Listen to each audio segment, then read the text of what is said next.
স্মৃতি সংসদ সত্যিকার অর্থে ভালো আধ্যাত্মিক স্মৃতিকে তারা ধরে রাখছেন। এই স্মৃতি যাদের হৃদয়কে ধারণ করবে তাদের হৃদয় আর মুর্দা থাকবে না, এটা মদিনাওয়ালার আয়না হয়ে যাবে। কারণ যিনি জানে তার কাছে যেতে হবে, যে জানে না তার কাছে যাওয়া যাবে, যে লোভী তার কাছে যাওয়া যাবে। লোভী মানুষরা তারা তাদের ভিতরে লোভকে জায়গা দেওয়ার কারণে তাদের মনের ঘর থেকে, তাদের মনের ভিতরে যে নীতি ছিল, আদর্শ ছিল, সেই আদর্শ সেই ঘর থেকে জানালা ভেদ করে, দরজা ভেদ করে বাহিরে চলে গেছে। এই জন্য তারা অন্ধকারের মধ্যে নিমজ্জিত। কথা বলেন ঠিক কিনা? আর আমাদেরকে যতই হুমকি দেওয়া হোক, যত ধরনের যা কিছু বলা হোক না কেন, আমরা আমাদের নীতিকে কখনো বিসর্জন দিব না। আজকে আমি আসার সময় হাটহাজারিতে একটি মেধা তালিকার অনুষ্ঠান ছিল। সেখানে বলেছিলাম প্রতিষ্ঠান হল মেধার লড়াই। সেই মেধার লড়াইয়ে অধ্যবসায় দিয়ে তার মোকাবেলা করতে হয়।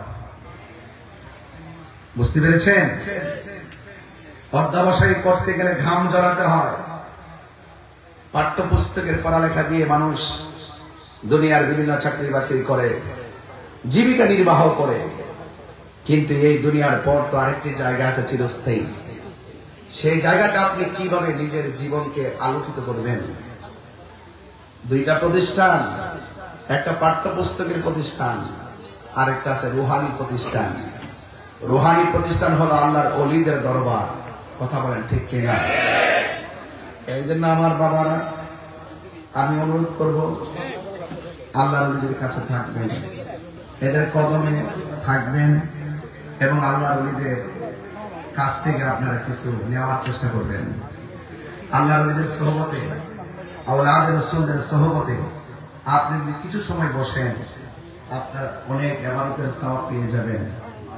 আল্লাহর ওলিদের চেহারার দিকে তাকালে, আওলাদ রাসূলদের চেহারার দিকে তাকালে সগীরা গুনাহগুলোর চোরে মাটিতে পড়ে যায়। বুঝতে পেরেছেন? তো এই জন্য গুনাহ ঝরে যায় যাদেরকে দেখলে, তাদের সোহবতে যাবেন। কারণ আপনার ইলম তো দুই প্রকার, ইলমে যাহির, ইলমে বাতিন। এই যে আমি কথা বলতেছি না, আপনারা শুনতেছেন, এটা জাহিরি কথাবার্তা। কথা বলেন ঠিক কিনা? আর আল্লাহর ওলিদের দায়রা শরীফে যখন আপনি ঢুকে যাবেন, সেখানে আপনি আধ্যাত্মিক কথা শুনতে পারবেন। কোথায় ছিলাম, কোথায় এসেছি, কোথায় যাব, পানি ছাড়া মাছ বাঁচে না কেন? গরু যদি বাঁচতে পারে, ছাগল যদি বাঁচতে পারে, মানুষ যদি বাঁচতে পারে, পানি ছাড়া মাছ বাঁচে না কেন? এই উত্তর যদি আপনি খুঁজতে চান, তখন এই কুদরতুল্লাহর কুদরতের সাগরে ডুব দিতে হবে। কথা বলে ঠিক কিনা? আমার ভাইয়েরা, যে পানিতে ডুব দিলে মানুষ মারা যায়, যে পানিতে ডুব দিলে মানুষ মারা যায়, সেই পানিতে মাছ বেঁচে থাকে। আরেকটু গভীরে ঢুকেন, হ্যাঁ তাই নাকি? মানুষ মারা যায়? হ্যাঁ মারা যায়। তাই পানির নিচে খিজির আলাইহিস সালাম থাকে কিভাবে? আপনি আপনার মতো থাকবেন না? আপনি তাসল মূলত আপনার না, আপনি কার? কুল ইন্না সালাতি ওয়া নুসুকি ওয়া মাহইয়ায়া ওয়া মামাতি লিল্লাহি রাব্বিল আলামিন। এই দেহ মাটিতে দেওয়ার পর পচে যাবে। এই দেহ মাটিতে দেওয়ার পর কি হয়ে যাবে? পচে যাবে। 3 দিন পর নাকটা পচে যাবে। কয়দিন পর বলছি? 3 দিন পরে নাকটা পচে যাবে। 6 দিন পরে হাতের নখগুলো উঠে যাবে। 9 দিন পরে মাথার চুলগুলো পড়ে যাবে। এরপর আপনার চোখে অ্যাটাক হবে, পেটে অ্যাটাক হবে, হাড্ডি থেকে গোশতগুলো অ্যাটাক হবে। 60 বছর পর্যন্ত হাড্ডিগুলো পড়ে থাকবে। 60 বছর পর আপনার হাড্ডিগুলো মাটির সঙ্গে মিশে যাবে। ও তাই নাকি? হ্যাঁ, পানি ছাড়া মাছ বাঁচে না। হ্যাঁ তাই তো কথা। কয় ভিতরে একটা গোশতের টুকরা আছে, ভিতরে গোশতের টুকরাটা শুদ্ধ না হলে দেহ অক্ষত থাকে না। ওই টুকরাটা যদি শুদ্ধ হয়ে যায়, ওই টুকরাটা হলো কাল্ব। ওই টুকরা কি? কাল্ব। ওই কাল্ব যখন শুদ্ধ হয়ে যায়, তখন গিজাউল কালবি যিকরুল্লাহ, ওই কালটাকে শুদ্ধ রাখার মন্ত্র হলো আল্লাহর জিকির। এই জন্য তরিকা পন্থীদের প্রথম সবক হলো জিকির করো। কি করো? জিকির করো আর দুরূদ শরীফ পড়ো। জোরে বলেন না সুবহানাল্লাহ। এগুলো কিন্তু আপনার ঘটনা নয়, এগুলো চেতনা। তো মানুষ পচে গেল, 3 দিন পরে আপনার চোখ চলে গেল, 6 দিন পরে আঙ্গুলের নখ চলে গেল, 9 দিন পরে মাথার খুলি থেকে চুল পড়ে গেল, এরপরে চোখটা গলে গেল। তাই তো, তাইলে আপনার কি উপায় হবে? আপনারা না পচে গেছে, আমার না পচে গেছে। আপনি 750 বছর পরে আপনি খুঁজে গিয়ে দেখুন, আল্লাহর প্রেমিক যারা হয়েছে, নদীর ভাঙ্গরে বাড়ি ভেঙে গেছে, ইতিহাস প্রমাণ করেছে আল্লাহর ওলি ছিলেন, আল্লাহর মাহবুব বান্দা ছিলেন, তাদের গায়ের মধ্যে মাটির স্পর্শ করে নাই। হাত ধরে বলেন মারহাবা। নারে তাকবীর, নারে রিসালাত, নারে গাউসিয়া, গাউসুল আজম মজবান্ডারি, কুতুবে আজম ইসাপুরি। ঘটনাটা কি? ঘটনা হলো আপনি বান্দা। হিন্দুরাও কার বান্দা? খ্রিস্টানও কার বান্দা? ইহুদিরা কার বান্দা? আমরা কার বান্দা? ডাব্লিউ গোষ্ঠীরা কার বান্দা? সবাই তো আল্লাহর বান্দা। আর বান্দা যখন খাঁটি বান্দা হবে না, বান্দা যখন বান্দার সীমাবদ্ধ থাকে, তখন বান্দার দেহ পচে যায়। যেই বান্দার রবকে রাজি করতে পারে না, যেই ব্যক্তি নবীকে রাজি করতে পারে না, ওলি আল্লাহকে রাজি করতে পারে না, তাদের দেহ মাটি দিয়ে পচে যায়। আর যখন বান্দা সাধনার দ্বারা বন্ধু হয়ে যায়, মাটিও সয় না, জমেও ধরে না। আজরাইল এসে রূহ নেওয়ার সময় পায়খানা করে দিবেন, প্রস্রাব করে দিবেন আপনি। আজরাইল রূহ নেওয়ার সময় চোখ উল্টিয়ে দিবেন আপনি, জিহ্বায় কামড় দিয়ে দিবেন। আবার আজরাইলের ঘরে এসে প্রেমিককে কয়, আসসালামু আলাইকুম ইয়া আহলাল বাইত। সুবহানাল্লাহ, আমি কি আসতে পারি? আসো, একটু বসবো। বসো। হাদিসে প্রমাণ, আমি সেদিন হাদিসটা পড়েছি। আজরাইলের আঙ্গুল দিয়ে প্রেমিকের মাথায় চিরুনি যেভাবে মাথা আশ্রয়, আজরাইলের আঙ্গুল দিয়ে ওই প্রেমিকের মাথা আশ্রয় দেয়। আচ্ছা, নাতি যখন নানার মাথার চুলে আস্তে আস্তে ধরে ছোট ছোট আঙ্গুল দিয়া, এটা ঘুম ঘুম ভাব লাগে না? আজরাইল যখন ধরবে তখন ঘুম ঘুম ভাব লাগবে। ওই মুহূর্তে আজরাইলের ঠোঁটটা কানের মধ্যে লাগাই বলবো, একটু পরে রুহুটা সার্জারি করতে চাই, আপনি কি বলেন?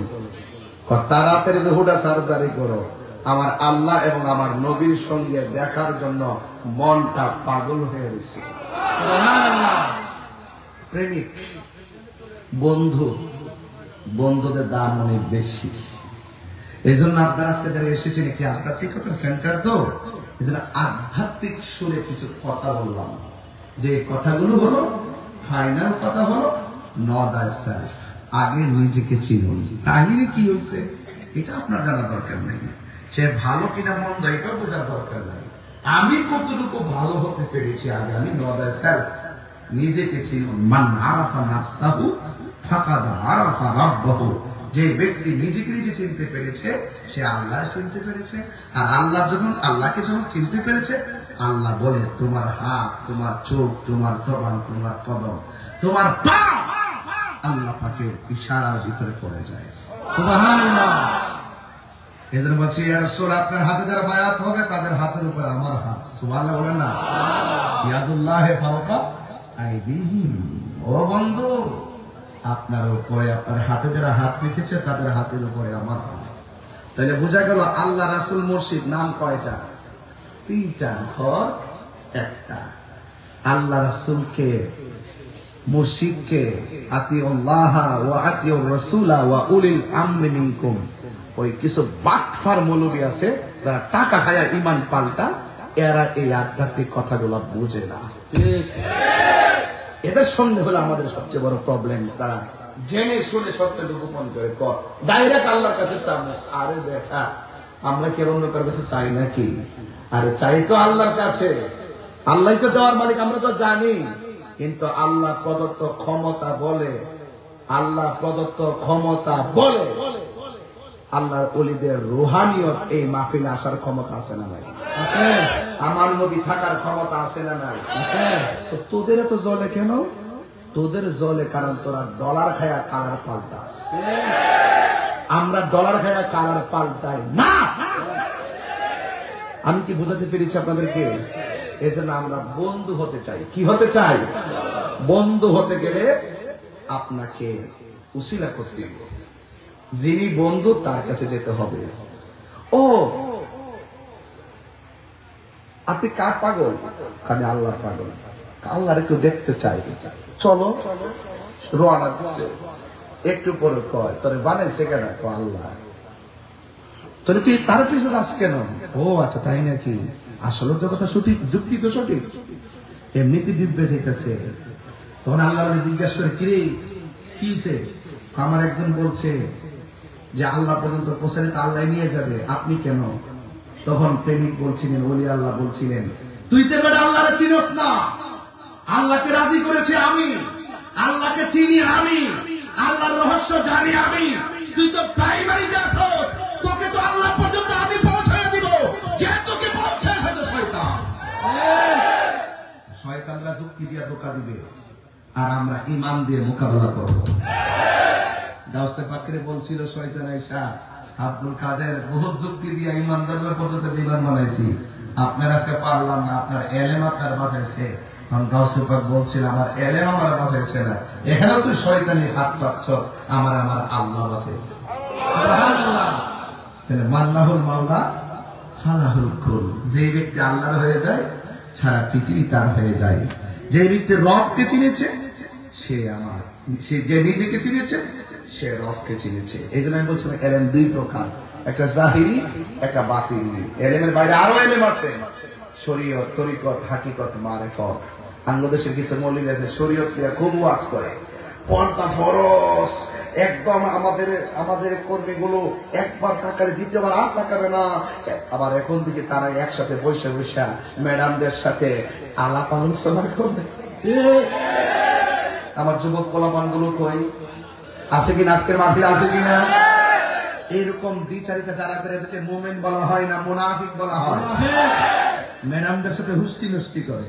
এজন্য আমার খুব কষ্ট লাগে। ইসলামটা আমরা চাই দেশটা সুন্দর হোক, কিন্তু দেশের সার্বভৌমত্বের বিরুদ্ধে যারা কথা কয় আর ধর্ম নিয়ে যারা অপব্যাখ্যার ধর্মান্ধতা চড়ায়, আমরা যারা আল্লাহর প্রেমিক আছি আমরা জীবন দিয়ে হলো ওই আল্লাহর আদর্শ এই দেশে বাস্তবায়ন করে রাখবো। কথা বলেন ঠিক কিনা? আমরা ওই সমস্ত ধর্মান্ধদের হাতে পা দিব না ইনশাআল্লাহ। আমার অনেকে বলে যে হুজুর একটু সাবধানে কথাবার্তা কইেন, দেশের পরিস্থিতি ভালো না। আমি বলছি যে বাবা তোমরা তো 500-700 বছর বাঁচার অঙ্গীকার নিয়ে আইছো, তোমরা খাও দাও ঘুমাও থাকো, আমরা ঈমান নিয়ে 2 দিন বাঁচতে পারলেই চলবে। ঈমানের দাম কম না বেশি? আল্লাহ রাব্বুল আলামিন কোরআনে বলে দিয়েছেন, ইন্নাল্লাহা আশতারা মিনাল মুমিনিনা আনফুসাহুম ওয়া আমওয়ালাহুম বিআন্না লাহুমুল জান্নাহ। আল্লাহ রাব্বুল আলামিন মুমিনের জান কিনলাম, মুমিনের মাল কিনলাম। আল্লাহ আপনি বানাইলেন, আপনি আবার কিনলেন। আমি মুমিনের জান কিনেছি, মুমিনের মাল কিনেছি। মাল কিনতে গেলে টাকা দেওয়া লাগে। আপনি যে মুমিনের জান এবং মাল কিনেছেন কিসের বিনিময়ে কিনেছেন? আল্লাহ বলে ও পৃথিবীর মানুষ, আমি মুমিনের জান মাল কিনেছি আমার সুন্দর জান্নাতের বিনিময়ে। সুবহানাল্লাহ। রাবিয়া বসরি বলে আমি জান্নাতের আশা করি না। বড় করে কেন সুবহানাল্লাহ? আমার ওয়াজ একটা আওয়াজ লাগে না? এটা আওয়াজ করবেন না? গলা দিছে কে? আটায় আমার না, মালিকের জন্য কুরবানি করে দেন। তেলাওয়াত করতেছি, আওয়াজটা যেন বড় করে হয়। قل إن صلاتي ونسكي ومحياي ومماتي لله رب العالمين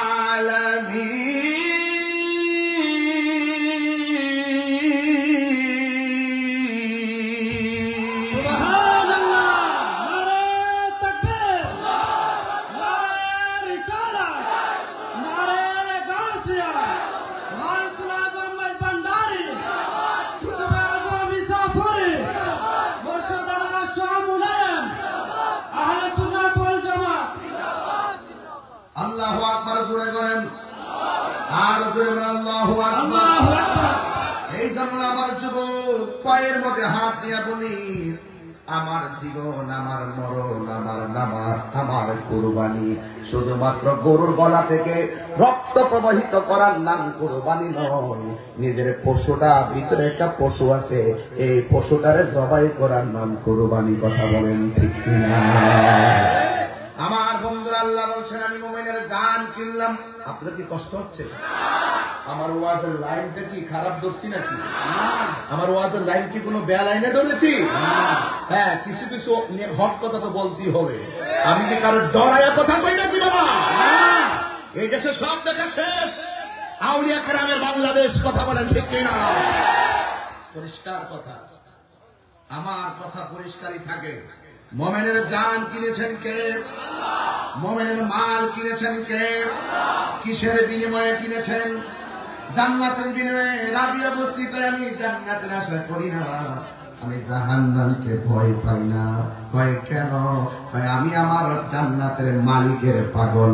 মালিক যদি আমার হয়ে যায়, জান্নাত আমারে ধরবে না, জাহান্নাম আমারে ধরবে না, আর জান্নাতের হুর গিলমান আমাকে নেওয়ার জন্য পাগল হয়ে যাবে। আরো জোরে কোন আল্লাহু আকবার। প্রাণ দয়াল রে, গৃহস্থেরা দলে দলে হাঁস মুরগি কত পালে। কথাটা ঠিক কিনা? প্রাণ দয়াল রে, গৃহস্থেরা দলে দলে হাঁস মুরগি কতই পালে। সন্ধ্যা হলে ডাক দিয়া লয় ঘরে, যার যত পালিত ছিল সকল রেথ ঘরে নিল। আমি অধম রইলাম অন্ধকারে। প্রাণ দয়াল রে, সন্ধ্যা হইলে ও ডাকি দিলে না মোরে। সন্ধ্যা হইল ডাক দিলে না মোরে। প্রাণ দয়াল রে, সন্ধ্যা হইল ডাকি দিলে না মোরে। প্রাণ দয়াল রে,